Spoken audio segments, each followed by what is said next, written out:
这阵科技有影是愈来愈发达。台南大学为2017年研发 AI 的台语系统到今，总算是看到成果啊！这套系统会当甲台语换做英语，英语换做台语。未来暗算要运用伫台语课程，让囡仔用 AI 学语言，兼顾母语甲英语。我要去灶骹泡茶。I'm going to the kitchen to make tea. 学生读课本的句句，唔免一秒钟，系统马上就甲翻做英语啊！唔干那学课本的知识尔，佮提供予学生自由练习的空间。不论讲台语也是英语，拢会使互相做翻译。台南大学向各科会申请三合计划，佮参出版社合作，三级讨论对囡仔学母语上好的模式。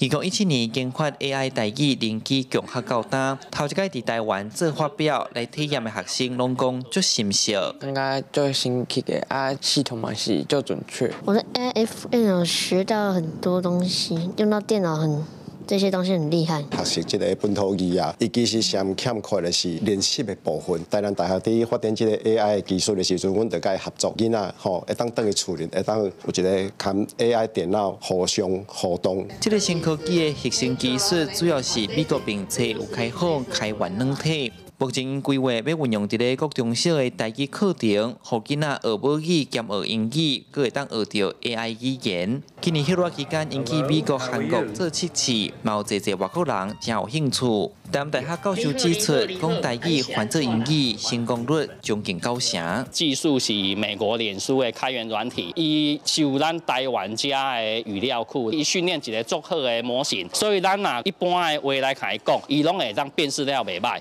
教授甲研发团队拢因为对这片土地基本有感情，并且用科技推上母语，嘛提供予外国人用英语换成台语来学习。因上大愿望就是要予全世界拢有机会学到台语。记者的新闻台南采访报道。